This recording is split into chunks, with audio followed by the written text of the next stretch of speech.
Good morning. Welcome. Yesterday, Pedro gave you the welcome. Now I am welcoming you again. I don't want to take the time from our speakers. We have two people here, two excellent speakers. One comes from the other side of the planet, from Australia, and we have our great local referent. They will be discussing rotation and cover crops. We hope that this will be interesting for all of us to defend rotations in no-till systems. So I will leave the floor to the speakers, and then we have time for Q&A. Bill, please. Gracias. Es hermoso estar aquí. Gracias por la invitación. Hoy voy a hablarles sobre la experiencia australiana con cultivos de cobertura y rotaciones. Pueden ver. Perhaps this was introduced already, sorry, in Spanish. That's at the end there. Twitter is, I'm quite active on Twitter, so if you want to follow me and you speak English, we are welcome. This is my farm in Western Australia. I farm 2,800 hectares, and this picture here tells a bit of a story. It shows what we're doing in agriculture, what we're trying to do. We're trying to grow crops in dry environments, in tough environments. You can see on the picture there, I think, have I got a pointer here? Got a pointer? Yep. You can see this bit of, no, it's not going to work. On the left-hand side, there's a bit of dust on the ground. Big storms can create huge movements of soil. But the first thing I'd like to do is to take a minute to congratulate Aapresid. I believe you've been very resilient, which is the theme of this event. And also during my talk I will cover cover crops. Are they for everybody? I will talk about the background to Australian agriculture and our climate. I will explain why in Australia we use knife points and not disc openers. I will share our 15-year experience with covers or cover crops, and some global comments on covers, and discuss the importance of water and covers, and the conclusion. And there I am with my sons. We all look the same. We're celebrating with Aapresid, because you have had some victory. You have survived, you've been rewarded, you've been resilient, your government has changed, you have more freedom, and for this I feel pleased for you, and congratulations. You've suffered. I remember Cesar Belosa saying in 2013 that we're going through a long dark tunnel, and let's hope we can survive to the other side. Well, it seems to me like you are. Brighter days now seem likely.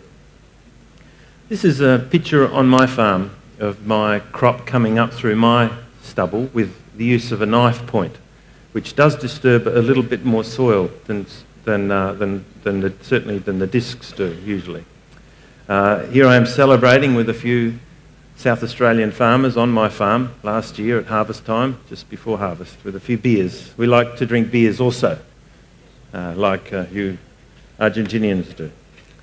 Where I farm, on the left-hand side there, you'll see those two yellow dots. That's where I farm.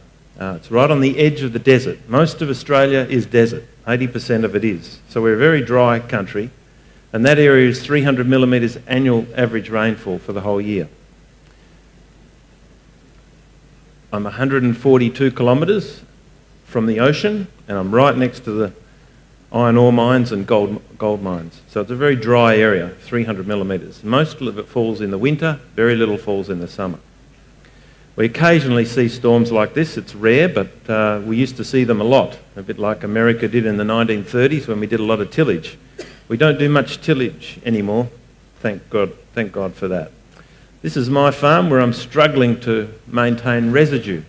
And the reason I am is because I have a lot of emus and kangaroos that come across from the centre of Australia, and they like to eat my crop. And where I have sandy soil, they enjoy eating whatever I plant. So I have 10 hectares that causes me great challenge for erosion. This is one of my neighbours who has lots of livestock and very little stubble or residue. And you can see the water is running off on a big rainfall event. Here's my other neighbour, also doing the same thing. Too much livestock and no residue. So, some global cover crop comments. They are really important for Brazil. I believe they play an important role for much of the United States of America, but not all. Covers are not that useful in the Canadian prairies. As for Australia, I think for most of us, not all of us, but they do waste water, sunlight, time and money. All regions have different yield restrictions. Remember Lieberg's law of the minimum. What is the thing that limits your yield? Well, for Australia, most of us, most of the time, is a lack of water. No, not sensible. So covers are not that sensible, I believe, in low rainfalls, and I suspect nor in cold and dry regions of Argentina. In northern Argentina, where you're more like Brazil, I guess, where rainfalls are reliable and heat, there's more heat, I think they play a vital role in agriculture. So in this sort of area, I would doubt they'd have too much of a role at all with low rainfall. So what are covers? Well, in America, it's a very popular thing to be talking about all the no-till events. They talk about 11 species cover crops that they grow in a period where to improve the soil health, which is a very good thing. There are legumes there and grasses and all sorts of different species. Here I am with a champion, David Brandt in the USA. He's been doing covers for, I think, nearly 20 years and no-tilling for about 35, I think. A champion of a man. And cover crops on his farm are absolutely essential as we look at his soybean plant here. Here's Dwayne Beck, a person that I've been following and talking to for 20 years, and in South Dakota, and talking about the importance of rotations. And here's Gabe Brown in North Dakota, talking about covers, very enthusiastic speakers. I've spent 4 hours with these 3 gentlemen in a car talking about covers, and they were trying to convince me, they were trying to convert me that I should be growing lots of cover crops in my very dry environment. I'm still not growing them. In Western Australia, no-tillage adoption was very rapid. Reduced tillage started in 1970 and a no-till, that period began strongly in 1990 and really full adoption happened in the year 2000. Each state has a no-till group, and I'm pleased to say I had a role in the formation of 3 of these. There are keen supporters of no-tills and innovations, these groups are, a bit like Aapresid. I brought covers to Western Australia in 2001 after I met Adamir Caligari and Rolf Derpsch. And could warm season crops, as Dwayne Beck promoted, work for us in Australia? However, as I said, we have a dry climate in the southwest and the south coastal fringes, mainly in the order of 300 to 500 millimetres. 1 crop a year can be grown. It's too hot and too dry to grow 2. So this is a map of Australia, and that red circle is the area of cropping, mostly. And in Western Australia and on Eastern Australia, it's the same area on the east side, same latitude pretty much. There is some warm season crops in Queensland that are very appropriate. That's higher up. In the last from 2000 to 2012, we've had an exceptionally dry period in agriculture in Western Australia. And thank God we adopted no-till when we did, because if we didn't, I think we'd struggle pretty seriously to have grown crops and remain viable. The adoption in Western Australia, the brown line, began earlier than others, and it was adopted more strongly. And I was a key communicator during that period for the No-Till Association. So why are knives popular and not discs? Well, herbicide-resistant weeds and our hot, dry climate make knife point openers the best for us. Knife openers with no-till, by definition, less than 20% topsoil disturbance. We'd call zero-till, the disc seeders, less than 5%, but we're not too worried about these terms. They're interchangeable a bit. With no-till, our weeds stay on the surface and then we apply herbicides over them, and then we have 1 to 4 centimetres of soil covering over it immediately before sowing. Knife opener gives excellent residual weed control. This is not possible with the disc openers because they don't cover the herbicide with any soil. 2 centimetre GPS auto steer makes knife, point use and thick residues work. Water harvesting is best with the knife point furrows over discs because we lack water. This is very important to us. Large furrows create greater run-in into the furrows, and crop emergence can occur with just 3 to 6 millimetres of rainfall. We get better weed control and more water runs into the furrows with knives. That's the main reason why we use knives and not discs. It's not because we don't believe in discs, we do, and if we could go to discs, I think we would, but we have problems. This is my farm this year after 4 millimetres of rainfall, and you can see the water has gone in to the furrow, and in the middle there, that's where the seed is placed, and it is wet in the middle on very little rainfall, and this is really important in dry areas. Despite strong encouragement for US speakers and Brazilians for us to go to discs and cover crops, we have not, mostly. Thank God for the no-till age, no tillage, and that we started it 20 years ago. No-till has smart agronomy. It has allowed our soils to get softer. It has allowed us to capture more water. It has improved our time of sowing. We've got better weed control. It's helped us to establish crops on difficult soils and in dry years. So what else is possible along with healthy soils? This is my farm with my 2 harvesters. 8 years ago I was not a farmer, I was an agronomist, and I grew up on a farm and I wanted to go back to farming, so I had a retirement plan, and it seems to be working. This year I've got some good rains. Bit more of background on Australia. We're cropping in Mediterranean climate, which is winter wet, summer dry. We have sandy soils mostly, and they're infertile. They're typically duplex, sand over gravel over clay. We tried warm season covers and warm season crops and cover crops, oats, and our experience was disappointing, as I've said. We've got good enthusiastic no-till farmers, have played a big role in making this happen for our environment. I contributed to the loss promoting cautiously, and then I changed my view. This is for covers and warm season crops. I was a very keen advocate after talking to good people that I've talked about. As I said, I'm on Twitter and I'm a critic. I criticise the idea of covers where they're not appropriate, but I certainly encourage them where I think they are. Ideas need to be listened to, tested and scrutinised.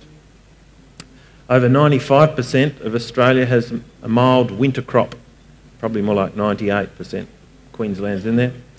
Our main weeds are ryegrass and radish. Our weedy paddock, when we have weedy paddocks or fields, we tend to grow pastures, hay, brown manure or Roundup Ready canola. We've only recently been able to gain access to genetically modified technology, of which I have been a very strong and vocal public supporter of this technology, and I still am today. Are cover crops a success in Western Australia and the world? Well, soil health talk, there's a lot of talk, certainly a lot of internet and global World Wide Web, YouTube videos. It's all good. It's not all perfectly right for everybody. It's the catch cry. It's, soil health, soil health, soil health. No-till and herbicides lead to an increased productivity and improved soil. Are covers the next big thing for no-till farmers across the globe? I don't think so. They certainly are for some, but not for others. I think there's too much talk of carbon being stored in the soil. Personally, even though this session I know is devoted to that, and I think it's important to put carbon in the soil, but I think it's important to allow it to come back out too, because carbon does cycle, as is life. My West Australian experience shows that covers offer our farmers nothing but expense mostly. In 2001, we grew these crops, I said that before. Water is most limited in our cropping environments. Where it's wet, I think covers are okay. Covers are yet to prove themselves economic in Canada and Australia for most of the regions, while poor rotations certainly lead to poor health, weeds and disease problems. Covers, a belief in covers, an unquestioning belief in covers can damage or torture farm profitability. Here is me in my field 2 years ago when we had very little rainfall, 120 millimetres for the year, and I managed to grow some wheat. If I'd grown covers before this, I would have grown nothing. And I nearly made some money that year, but I did not. Here's David Nilsson from Akron, Colorado in the US, saying that not all environments are the same across America. You go to where he is, where you can see that dot, and the evaporation is so much higher than what it is in North Dakota or South Dakota. So it makes it very difficult for covers to work where he is at the research station. You know what that is? And you know what that is. You've seen that. Very difficult time for your research. Están pasando un momento difícil por la cantidad de agua. Esto no es algo que ocurra en Australia.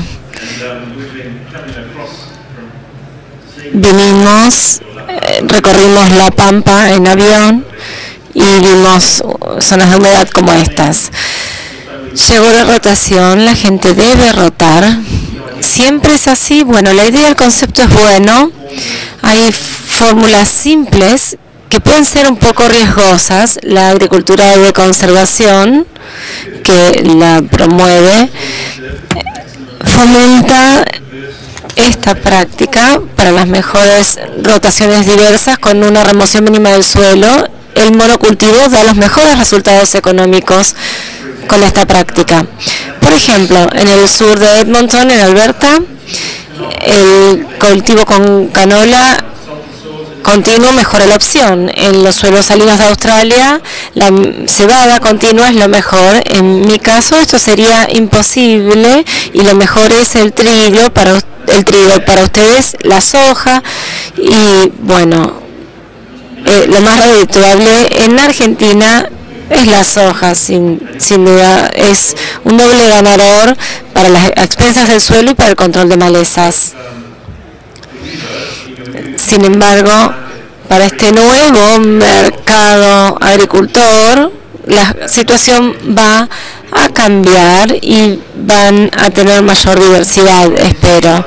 Esto es de este año, mi campo, el campo sembrado de trigo. Acá esta es la canola, una foto de la semana pasada. Es un GM.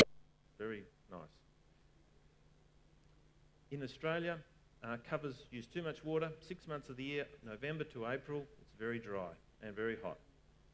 And there's a push in Victoria at the moment, one of the states of Australia, to tell everybody to adopt the United States style of cover crops, 11 species. Because you need these to make the soil healthy. Well, yes and no. We must have something living in the soil, they say, for 12 months of the year. If you don't have something living in the soil, then your soil is dead. Well, I don't believe that's true, because nothing can grow when we have no rainfall for 6 months. It's not possible. Trees will grow. Eucalyptus, I see you like our eucalyptus trees. Canadian winter and Australian summer, soils do not grow anything. It's too cold or too hot and dry. And these soils are not dead. And I don't think there's anything wrong with having a rest occasionally. So here's me, just before I'm going to America to give a talk on cover crops and their challenges. And so I decided I should plant some cover crops. So in January I got 60 millimetres of rain and I planted 100 hectares of millet. And it pretty much died. It's too hot, too dry. Unusually I had a rain in summer. Here's my canola crop that same year. I lost money. It went 150 kilograms per hectare. Here's my wheat that year. it went 0.7 tonnes per hectare. Costs and benefits of covers in Australia. Crop growth in all environments is limited by something. It can be too much water or too little, sunlight too little nutrients, or it can be shallow soil, or too much disease, pests, weeds, acidity, sedicity, salinity, waterlogging, frost, temperature extremes, wind. Could be poor soil structure, bad timing or bad agronomy. Smart farmers remove as many challenges as they can and act sensibly and pragmatically. We must keep our eye on costs and returns of fixing problems. Every good farmer knows their own soils and understands why. Sands and clays are very different. In Western Australia, water limitation and excess heat are the main factors that reduce yield. Now I've got a news flash. I'm not sure if you've seen this before, but this is a very exciting disc opener that I think would have high relevance to Argentina. This is invented by Tony Gent.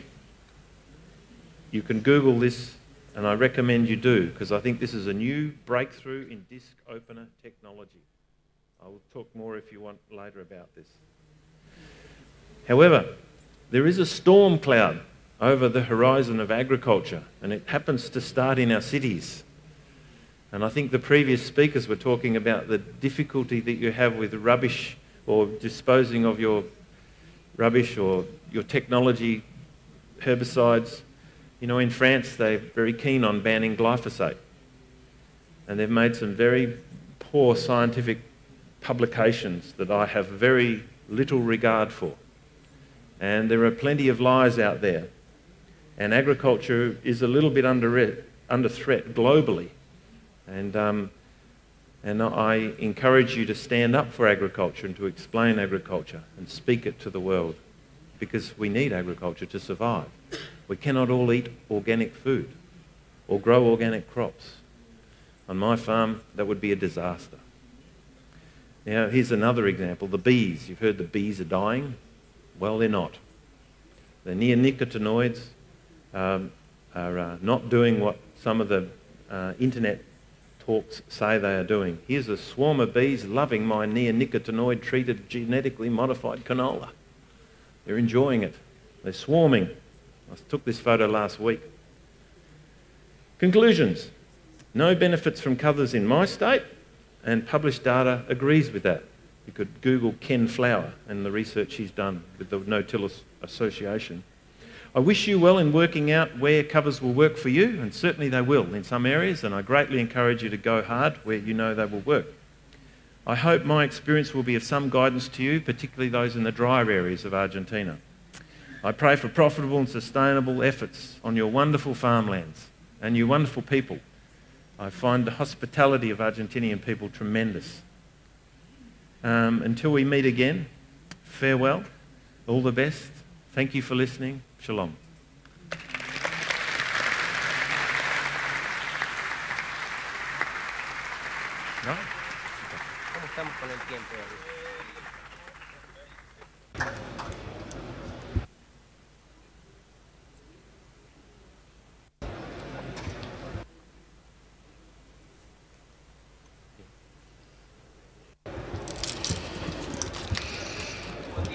Good morning, everyone.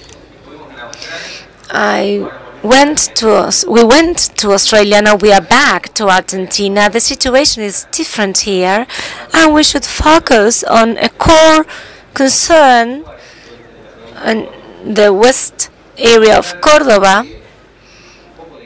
I'd like to talk about carbon as organic matter, and the introduction to my talk is brief, but it's well known. Organic matter on soil is very important for soil productivity, for crop yield. These are two papers from the best known researchers, Díaz-Zorita and Álvarez. These are from some times ago, but this is obvious. This is the start point to say that we should keep levels of organic matter. We should increase these levels because it's important for our system. I could show you several pictures of how that prove the importance of the organic matter, but that's not the goal of my presentation. In the agricultural system, how do we increase organic matter? Basically by increasing residual crops. In Marco Juarez, the activity is mainly agricultural. Livestock has been abandoned some time ago, so we focus on agricultural system. How do we increase this? Several strategies. Rotation is one, of course, which is the yield for soil, on soil or on corn. How do we fertilize crops is another strategy. We will analyze some simple criteria for fertilization. For example, Vicente Gudel has been working on this topic for a long time. He is a colleague in Marcos Juarez. He will analyze diagnosis criteria considering what the soil gives to the crops. Another criterion deals with nutrients repositions, in which the crop resort to what it gets from the soil. We will analyze the cover crops. Our teamwork have worked a lot on this topic, cover crops. This is organic carbon content on soil for continuous soybean rotation.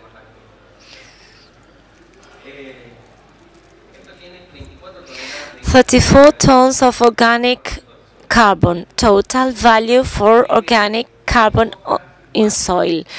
Wheat, corn, first soybean diagnosis, which led us to incorporate the nutrients the crop needs plus what it gets from the soil, and the result is 34.7 tons of carbon content. Fertilization for reposition, 35.6, which is statistically non-significant from the diagnosis.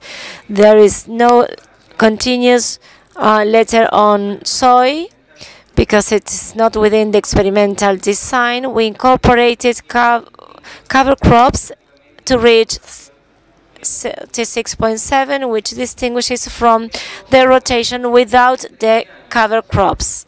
13 years was the age for the field of cover crops, wheat, rotation, cover crops. What's the result? 2 tons increased. That's not too much. 13 years working, intensifying the soil, and it seems to be not enough, a low value. This is a situation of grazing, permanent grazing. There's no production. What would happen on the soil if we do not use it? Permanent graze. 42 tons after 13 years of non-using the soil. We are far from those 75 tons of initial soils. 13 years without using the soil, and we can't get original carbon values. This is granulate organic carbon. This is enthusiastic. There are several papers relating to this. It's also named young, light, organic matter, several denominations. This is granulate organic carbon. It changes the situation.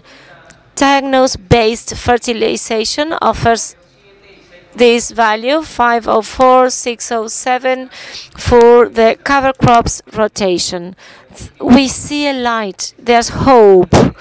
Those 2.5 tons represented an average increase of 5–6% against continuous soy crops, and values are almost double here. This granulate organic matter is very valuable. I will show you some pictures and then I will explain you why.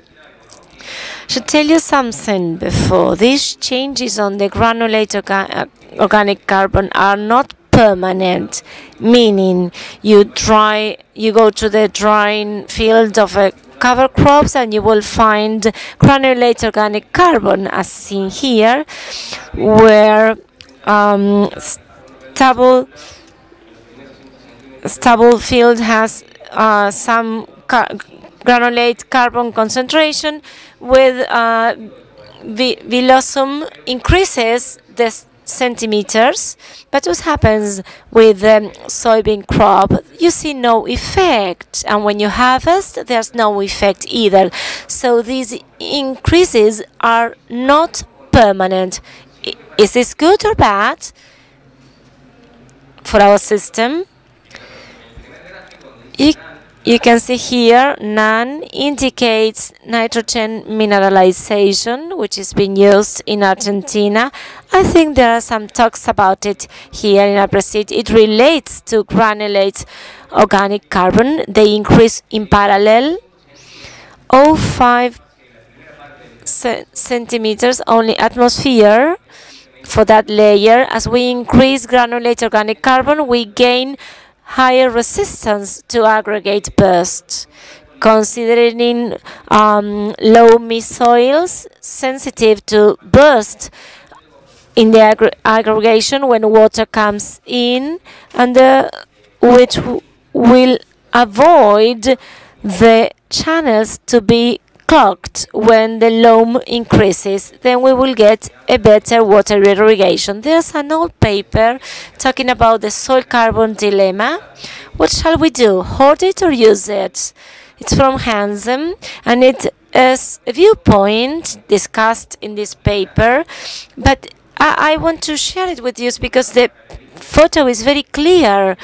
There's a dump that shows in parallel what's the effect of storing water, similar to storing carbon on soil. And you can see the outflow of the energy that is generated. It could be the mineralization of carbon, which, when mineralizing, gives us energy, work. Try to think of the previous graphic in which there was anaerobic nitrogen and granulate carbon. We are generating energy, work from those organic matters. So the idea is to keep a high reserve so that we can generate the energy needed for the biological, physical, or chemical energy we need for our operations. What happens with water if we use cover crops? I'm not going to elaborate on water distribution because there are some other talks about it.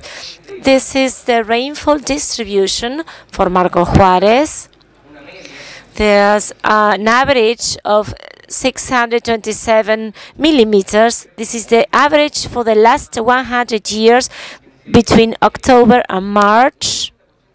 80% of probability of having at least 500 millimeters. It means that summer crops will have enough. So we will not need the water from the stubble. The water from the stubble offers 100 millimeters every 8-10 years. Is it enough for a cover crop? Are we going to use up the water available we have? What's the behavior of the stubble?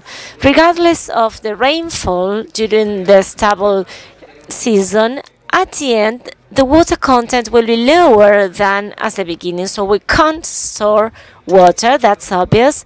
Basically, because rainfalls are not intense, they get stuck on the top centimeters and they get evaporated. Stubble are not efficient enough. If I use cover crops, these are data for 5 years, the water content is lower. If we have cover cropped, the water content is even lower. Therefore, the cover crop would not be advisable. It seems to be difficult to store water. With these cover crops, we can gain a higher carbon sequestration. We could elaborate on this, thinking of a topsoil of 6,000 kilograms of boiling, of Bilosum criticale. That is about 2,500 kilos of carbon to the soil. On the other hand, it affects the development of weeds because it's like it's a topsoil barrier. It also contains nitrogen, which can be mineralized and transferred to the crop. But we will not think of this. We will focus on water.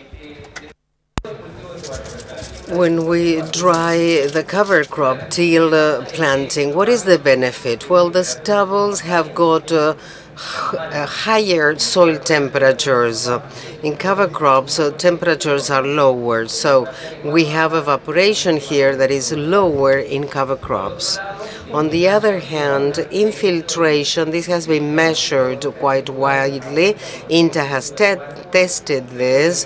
When we have cover crop, if you remember what I said about aggregate amounts, if we increase infiltration, we can have this result.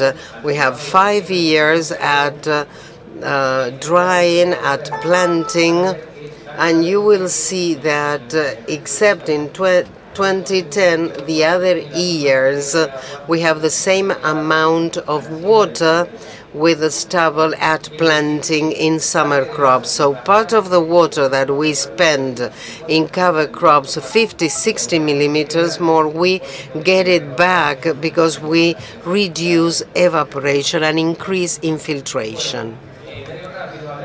Let's talk about rotations. A 3-year rotation, wheat, stubble, and let's say barley or a legume.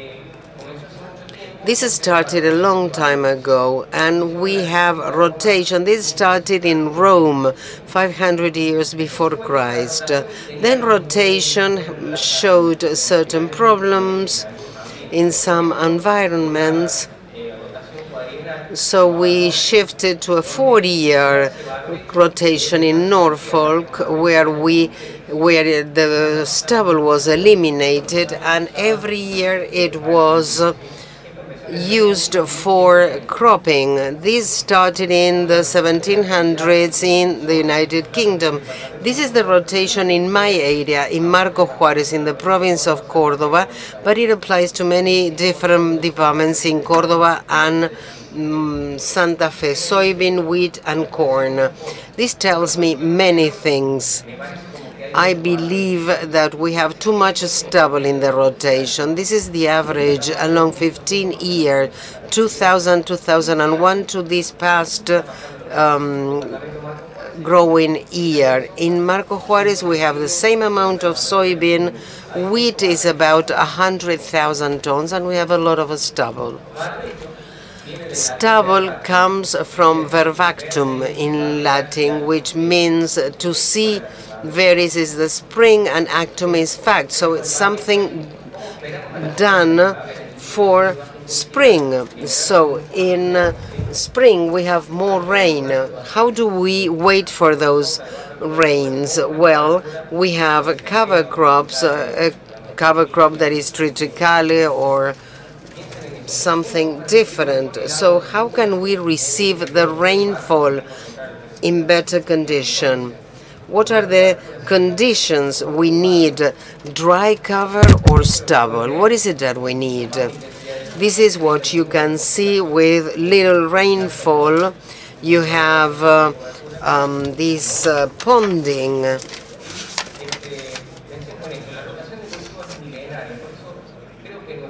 So we see this waterlogging. So we have to intensify rotation, because if we are soybean and corn, unless we do something in the winter, we are not doing enough. Stubble is not a four-letter word, but we need it as short as possible. We need to increase yields with fertilization and crop rotation. We have to use the soil in winter, and we need to maximize water infiltration and carbon levels in the residues. We can produce biomass, we can incorporate more carbon. How can we increase yields? Well, I said we can fertilize, we can resort to crop rotation, We have to try to infiltrate more water in the soil, and we can combine rotations. It could be this one, or thousands others. It depends upon the environment and your situation in particular. So let me thank Aapresid for the invitation. Let me thank my colleagues in INTA, Marco Juarez. We talk a lot while we have a cup of coffee, and the questions we make each other turn into graphs. I want to thank all the other teams that coordinate the water efficiency programs, the program on grains and oil seeds that give us the context where we can work, the Aapresid regional office, for giving us the time and the place. Thank you very much. We have time for questions. You will see them. So thank you, Bill. Thank you, Cristian.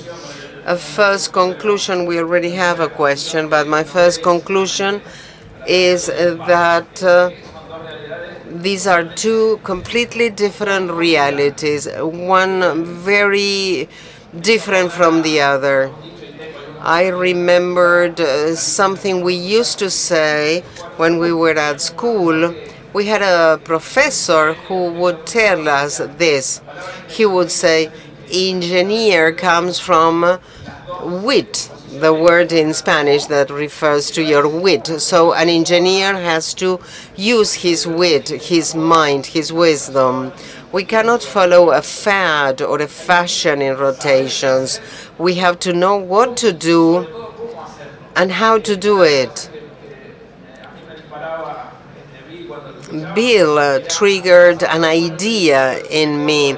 I work in the south of Córdoba, near the province of San Luis, and I used to listen to Rodolfo Gil talking about his tests with cover crops in Santiago del Estero, a very dry area. We were in an area that is called the semi-arid Pampa, and they were doing cover crops in Santiago del Estero. So I was telling myself, there's something here. We started using cover crops. We know in San Luis, a very arid area, similar to where Bill farms. So the question is to understand the system. It is not just a moment. It's easy to understand Cristian and Marco Juarez, where we have excess water. So probably there is easy to produce carbon, but we know nature is variable. So the trigger here is to understand that carbon is important. We have to have it in the soil, and in certain situations we have to resort to rotation. So let's go to the question. This is a question for Bill. How deep are your soils? How much water can they store? Yeah, I got that. About 1 metre, and they can store perhaps 100 millimetres. But my soils are different to a lot of the West Australian farmers who have soils that are shallower than that. They'd be sand over clay, and then rock underneath that, maybe at 3/4 of a metre or 2 metres, or yeah.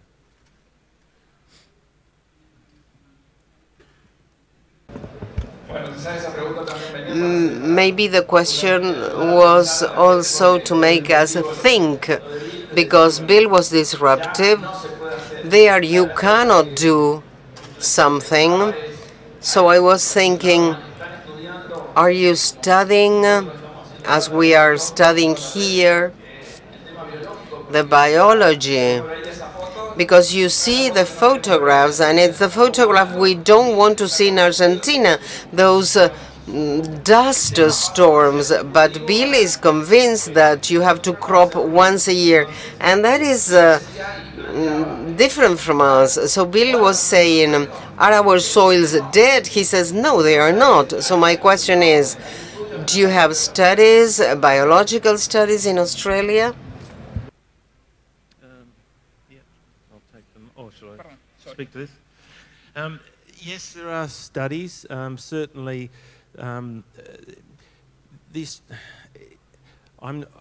perhaps I should say that I'm supportive of putting a carbon into the soil. I think that's really important, and you have to obviously have nitrogen as well. But in our environment, we have termites, and termites have adapted to our very dry environment, and they actually eat the stubble. They eat the wood out of your house, and they don't need a legume. And we've just found out that they produce a fair bit of nitrogen where I am. They have a bacteria in their stomach that's like a nodule, and it fixes nitrogen out of the air. So we have found that we don't have to have a legume in our environment and to produce nitrogen where I am. However, there is a lot of enthusiasm for soil health, and I support that. But what I would like, when we first started doing no tillage, I promoted tillage. And I think that was a good thing that we did. I was an enthusiastic no-till advocate, but I was also doing tillage research. And I think when you promote cover crops, you should also be supportive of people that are doing it a little bit differently, because a little bit of humility in a new area, I think, goes a long way. And we don't want to tell people to follow us. We're not the Messiah. We don't have all the answers, but we are looking. And I think we just have to be honest with our environment. And the work that you're doing, very good work. I support the work he's doing. You can see the results. So I think you need more carbon in your soil with soya and soya and soya. This is a terrible thing, really. You're destroying the structure of your soil. I wouldn't encourage it, but I wouldn't want to tell you not to do it, because I don't manage your finances. I am not your bank manager. I don't know if you're going to go broke next year. So I think a little bit of humility in this area is probably important. And certainly diversity is important if you can do it. And if you've got water, you should use it. If you don't use it, you'll lose it. And if you've got more microbial activity and more vegetation and more diversity of rotation, I think that's a good thing if you can do it, and I'd encourage you to do it. But there's a saying in America, you should never criticize an Indian until you walk a mile in his moccasins. And I just think I'd leave you with that comment. Thank you. Cristian, una pregunta. ¿Fertilizan los cultivos de cobertura? ¿Qué opinión tienen al respecto? Sí, de la respuesta depende de qué especie se trate, ¿no? Si utilizamos vicia como cultivo de cobertura, we do not fertilize unless the land is very poor in phosphorus. If we use visa before corn, you can apply phosphorus on visa because the harvest rate is 0, so they will not take the phosphorus in the harvest. And in grass you can fertilize with N using the same criteria. We can also use we can also use phosphorus, but when we have grass before corn, the fertilizer is recovered by corn, because we have a differential yield there. So we recommend the cover crop, but we know it's an extra cost. So many times when we are convinced about this practice, we start talking about fertilization. There is another question: when do you have to dry the cover crop not to affect the next crop seedling? Well, rotation defines the moment. If we go to a late corn, we can express growth vicia very much. We can dry before October 1st to October 15. We have stubble for 2 weeks, and I have 120 millimeters in 2 months. That is a very safe rotation. If we want to plant a soybean, we have to dry the cover crop before. August 30th to September 15, so we can reload the soil before the planting. We have to be flexible. Maybe we have to wait a little bit longer. Okay, thank you very much. We have one more for Bill. With 300 millimeters rainfall a year, isn't it more convenient to have livestock farming?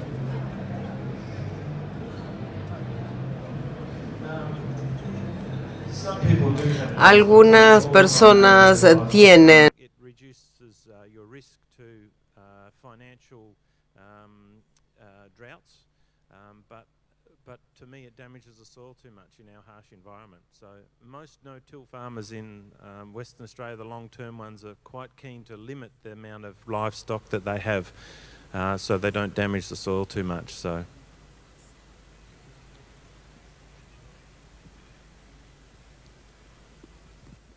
Bueno, si no tenemos más preguntas... If there are no more questions, let me thank you again. Maybe you have a lot of doubts, but in Aapresid what we intend is to answer the questions, so we hope you can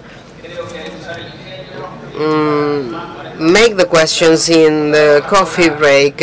We cannot transfer a reality.